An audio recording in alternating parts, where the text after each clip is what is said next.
we've got the main event now. We've got Chito Vera versus Dom Cruz. And I'm rolling with Dominic. No, I'm just kidding. I'm taking Chito Vera. I don't know how anybody could go any other way in this fight. Dominic Cruz, I mean, yeah, sure. Like Dominic Cruz, he's an all-time great.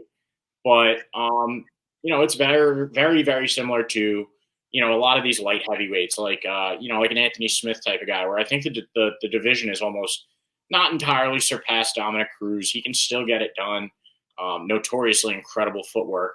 But, I just think the level of competition is rising up around him, and he's sort of staying stagnant at the moment. I'm hoping he doesn't prove me, wrong on Saturday. But you look at Chito Vera and just the dominant wins that he's had in his past couple fights. That front kick knockout of Frankie Edgar and Rob Font in his last fight. Rob Font looked like an entirely different person. You want to talk about rearranging somebody's face? That's exactly what Chito did to Rob Font. Rob Font looked like he was stung by a million bees by the end of that fight. Just swollen beyond belief. I don't think it's going to be as dominant over Dominic Cruz as it was Rob Font. I think this one has the potential to go the distance because of the head movement of these two guys, and their ability to both take damage. But I think Chito Vera is just going to be the faster of the two guys. He's more creative. He can do it all. And I think at this stage in his career, he's more powerful than Dominic Cruz. I think he's going to leave Dominic Cruz's face just, a little bit busted up, broken, and bloody. So I'm rolling with Chito here. That the head movement, the creativity, the ability to switch body, head, leg kick, and do it in a way that keeps his opponents guessing. Dominic Cruz has fought some of the greats, but, I think his time is probably coming to an end. He does have title aspirations. Both of these men do. But I think Chito Vera on his way up, Dominic Cruz flatlined. What do you think, Tom? What do you got about this one? Yeah, so before we get into that, I just want to say to everybody watching, thank you for watching and sticking with us this far. Make sure you like, comment, subscribe. Let us know what you're thinking of our picks so far and overall. If you've been with us for a week, a couple months, or all year, let us know where you're at and if we've helped you, hurt you, or what else. Moving on to the main event of this fight, or the main event of this fight night card. I think this one's also going to be a really, really interesting fight. It's a banger of a fight, to be honest with you. You have Dominic, the Dominator Cruz, who moves in and out very quickly, and he pivots himself. He provides himself he's like kind of, he'll give you a 1-2 and then he'll be out of range so that, it really provides him the ability to, hit his opponents and then not be there when they have the wherewithal to fire back at him. It's hard to land counters on Dominic Cruz because he's so unpredictable. He's worked on this 8-step, this weird 8-step, very unique footwork for himself that leaves him almost always out of the way of any punch coming back.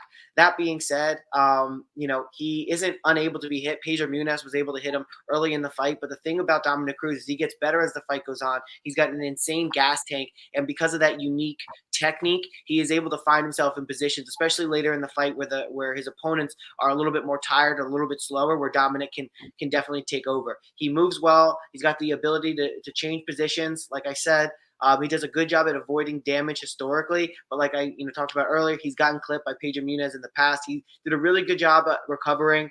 He was faster than Pedro, but as the fight goes on, he throws a lot of strikes that accumulate, and that kind of just speaks to his overall stamina.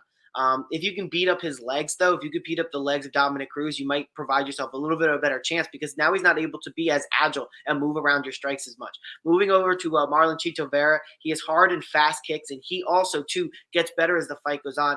Just looking at the Rob Font fight, the first round you could probably put to Rob Font, but then every round after that, Marlon Vera is either about to finish Rob Font at the end of the second, third, and fourth round, or he's just absolutely annihilating. And Rob Font looked like he was wearing a Halloween mask at the end of that fight. So I really like what Marlon Vera, and Marlon Vera, by the way, getting ready for the fifth round, is sitting there, looking at his wrist, going like, "Come on, let's go." The bell rang, and Rob Font is being almost pulled off of the stool. And he's a tough guy from New England, so it's not like Rob Font is going to be slow to get off the stool for just anybody. So I think that says a lot. It says a lot about the cardio of Marlon Vera. He's always looking for things to do that can improve his standing, and that's going to carry over to the cage. He's running 5Ks, 10Ks, running 6 miles casually. I really like the cardio from Marlon Vera. I think he hits hard for somebody in this division.